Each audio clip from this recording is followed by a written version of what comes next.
you can imagine, there were a lot of cheers, but this is a very muted celebration here. Elizabeth May just made history. She is the first Green Party member to become a member of the House of Commons. She's the leader of the party. They put in so many resources into this particular campaign, in this particular riding.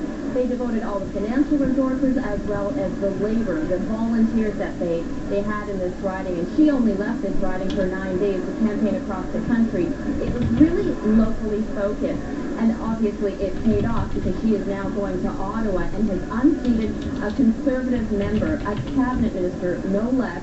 And think about it, in the last election she tried to unseat Conservative Peter MacKay, didn't win, but did have a significant impact and was able to get some federal funding for her campaign here. But she has been very successful tonight. She's unseated Gary Lunn, and right now there is a party, but like I told you, it is very muted. I think that they're more dismayed about the Conservative majority that is going to Ottawa. And so it's not quite the celebration that everybody thought it would be here. All right, Robert Gill. Still a historic night for the Green Party. Elizabeth May winning her seat in Saanich Gulf Islands. We're going to check in with some other notables across the country and their ridings and how they've done. Eric Sorensen has some results for us. Eric. All right, Donna, there are many. We're just going to first, let's have a little quick look at the map of Canada if we still have it. How is that changing tonight, just at a glance? It's a lot more NDP orange than we've seen in the past. Looks like the Conservatives have won up in the Yukon. That's one worth watching. NDP has held in Western Arctic. Nunavut, the Health Minister, Aglukak, has held on to that one. But that's a look at the map as we pan across that. Let me look at that little red dot right in the middle of Saskatchewan. They did it. Ralph Goodale, even when all the Liberals were going down, let's have a look at his board. Ralph Goodale has hung on to win again. The last of the Trudeau Liberals, first elected in 1979, or 74. 1974 for Ralph Goodale. He went back to provincial politics for a while, but there's somebody that might stand in as a temporary leader for the Liberals if they're looking for one. Other notables, Simcoe Gray. Kelly Leach has defeated not just the NDP, but Helena Georges. She had a very tough time, drummed out of the Conservative Party, now drummed out by the voters. Chilliwack Fraser Canyon. Mark Strahl, you might recognize that name. Chuck Strahl, his dad, retired this year, and walking right in his footsteps in the same riding in the Fraser Canyon area, Mark Strahl. How about that? Markham Unionville, one Liberal who did hang on in the GTA, John McCallum, former Royal Bank economist, beating all comers. He won by 25% last time. This time he won by only 3%. So even where the Liberals have won some races, they were very close. If we have anything else you want to see right now, I'm ready to start with them. All right, Donna, back to you. All right, thanks, Eric. We're going to go back over to Saanich Gulf Islands for Elizabeth May's victory speech.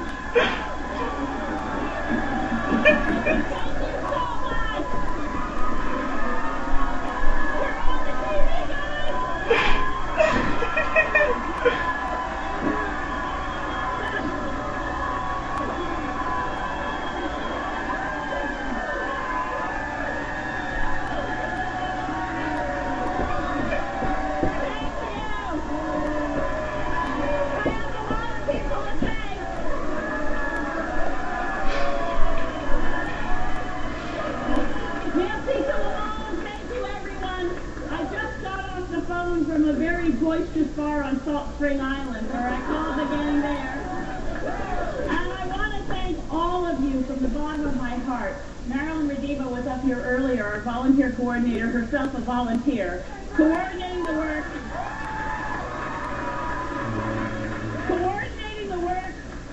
And listen to this, Canada. Listen to this. Coordinating the work of the 1,000 volunteers on the Saanich Peninsula, the 700 volunteers on Salt Spring Island, and altogether 2,000 volunteers from Saanich Gulf Island who today made history.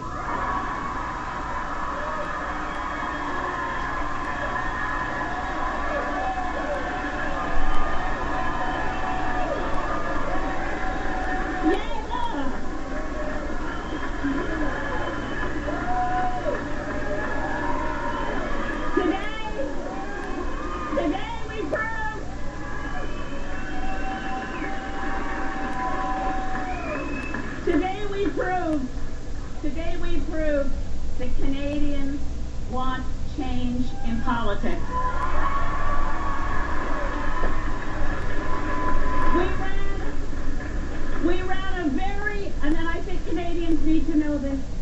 all know this, we ran a very non-partisan campaign. We ran a cooperative campaign. I need to start by sharing with you that I had a very gracious telephone call just moments ago from Gary Lunn congratulating me on this victory.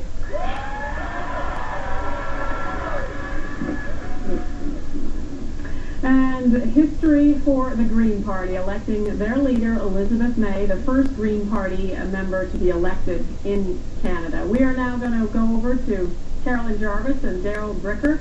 Our huge exit poll that we have, more than 35,000 Canadians. We asked them what they wanted as the outcome of this election, to be a majority or a minority government. Well, we know the answer in terms of votes. What did we find out, Carolyn? Well, we wanted to know from Canadians who voted today how they were feeling, what their appetite was for change, and whether or not tomorrow morning they'll wake up happy. And what did they say? Well, actually, 56% of Canadians say that they'll be waking up happy because they wanted to have a majority government. And they got that indeed. And what was driving them when they were heading to the polls? We talked a lot about voter fatigue. And so one of the questions we asked them was, I hope somebody wins a majority so I don't have to have another election for a while. Well, as we saw with the NDP vote, there was a fair amount of anger behind that.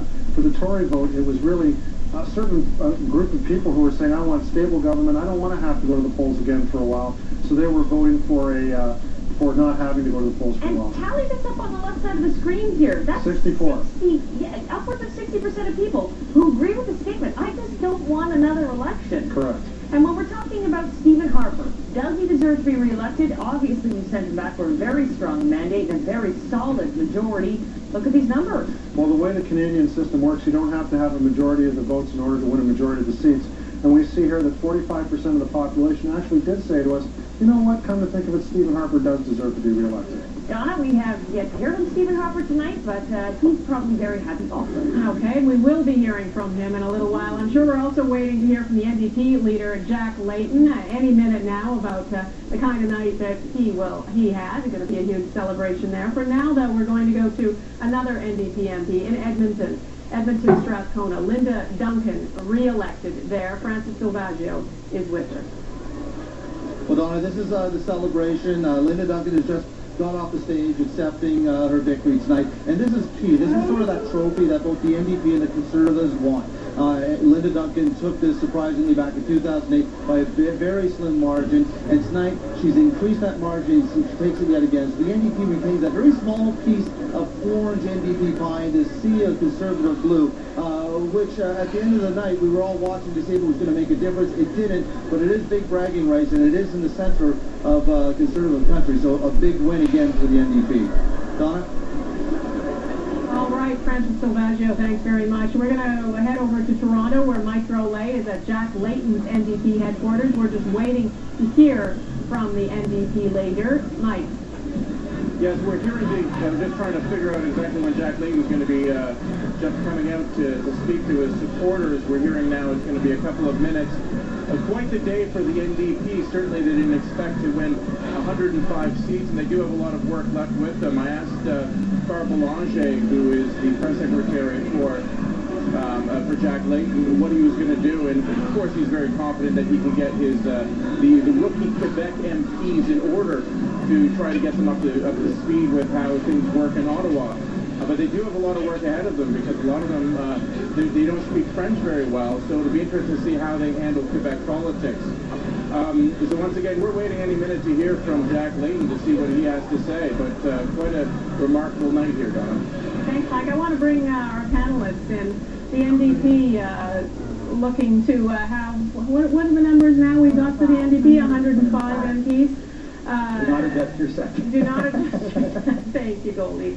How many of them know what they're in for? How many? Have a good whip. Yeah. You're absolutely right. It's a good thing that the New Democrats had a good, strong base of members of Parliament going into this with about 36. Those folks will be the backbone. Right. If I know the way the New Democrats work, they'll assign each of those 36 to one of the new members, and of course, some of them are going to have two. Right. And those folks will be responsible for teaching those members of Parliament their oaths. Now, that said, we do have the 4 years to figure all of this out, and suffice it to say, there are going to be bumps along the road. There are going to be mistakes. but most certainly the New Democrats will work through them as they mature into this new role as opposition. You can talk about staff all night long. They all need to be staffed up too, and that's going to be a huge challenge. Big challenge. And we're a unionized staff environment within the New Democrats. Shocking. Which is going to cause an additional level of interesting problems. Oh, we're not even there yet. We're not even there. This is something that we dropped, a thread we dropped before that I want to pick up on. That's the per vote subsidy, which is something that's going to, the Tories have said if we get a majority, we're going to introduce this, which will have... We're going to get rid of that. You know, I'm not quite sure why that became an issue with the Tories. Let's talk about the effect that'll have on some of the parties. Well, first of all, I'm not sure that the Tories will lead right now with that. If they do, it seems to be a ridiculous thing to do. What, like, it's punitive? It's petty. It's absolutely petty. No, there's a principle. There's a principle about that. And what is that principle? Political parties should be able to go to the people and raise the money they need to run an election, not tax it away from people, because that's your tax dollars going to a party you don't support. You know, I'll tell you something. In the United States of America, candidates spend the majority of their time raising funds. We're not talking about the United States of America. We're talking about Canada. But that's the way system that worked long before it was introduced. We had the old system. We just want to go back to the old system. Well, I'll tell you the benefit. I'll tell you the benefit today of that per vote subsidy is the number of women that were elected in this Parliament directly. Nothing to do with Yes, it does. Absolutely, it does. Subsidy. What does it have to do with it? It has to do with, you have to look at what we got rid of. We got rid of big corporate and big union donations, and we said in return for that we were going to have a public base for parties to operate from so that they can build their policy, build their nation without having to be beholden to political action committees and lobby groups. And in the United States, they have that problem because they have most of their monies, they have to start raising in the millions of dollars through political action committees, so it's very difficult to have policy just built for the ordinary person, and that was the quid pro quo. So we did get rid of big corporate and union donations, and we created a public climate, which has actually worked very well for all the parties. If Elizabeth May is there today... for the Bloc Quebec Bloc. They were subsidized. Okay, but you can't use that argument Well, not now. I understand that. I know. But the point is that the system is not the system that I think that we were accustomed to, which is money follows message. Political parties should be no different than businesses. You need to have a message. Business and labor put $25,000 donations on the table. You can reform that piece. And we did. But it was reduced. It was reduced. There was limits. There's limits in Canada. It's not like the United States. There's limits in Canada. Exactly. It is very different because of the legislation that we brought in. It's been legislation. I want to bring in, while we wait for NDP leader Jacques Layton to speak, I want to bring in Jacques Bourbeau, who is in Calgary at Stephen Harper's headquarters. What are you hearing from strategists there, from people around you, Jacques? Well, certainly I think the people here are ecstatic that they finally won a majority government. And Donna, one of the things I'm going to be looking for is that, of course, the Conservatives have lost some cabinet ministers. So what are they going to do with that? Because one of the things I've noticed since Stephen Harper has been in power is that he has not, he's really not demoted many people from his cabinet or promoted people in. When we have cabinet shuffles, it's really just moving the deck chairs around a little bit. So for me, one of the things to watch for once Stephen Harper gets back to Ottawa is what is he going to do with his cabinet? How much, how many new faces we see in that cabinet? He's lost Lawrence Cannon, for one. That's a big one. Absolutely. And the other dynamic I think is going to be interesting with the NDP now as official opposition is I think there's going to be more of a stark ideological divide between the government and the official opposition. And also a thing to watch for is all those new Quebec, NDP MPs from Quebec. How much are they going to push Jack Layton to start demanding some movement on the constitutional file and other things that Layton was talking about during the campaign? So for Stephen Harper, it's going to be a different experience because he's going to be facing a party, an official opposition that I think is going to have a very different lines of attack than the Liberals did.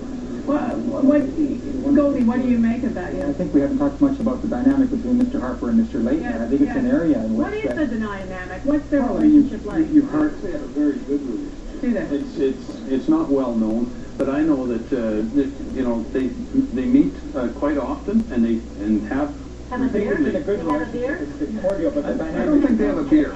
But they have a better relationship than Michael Ignatius and Stephen Harper. And certainly a better relationship than is known in the public. And what's the basis of that? Trust. Well, I think that, you know, it comes right back to where we started originally on this whole discussion about the need in minority parliaments to work together. And the Prime Minister, despite all the criticism he gets, you know, about being autocratic and stuff, he has proven over almost 5.5 years that he can work with people like Jack Layton. But there has been a paradigm shift here. Nothing to do with the kind of personal relationship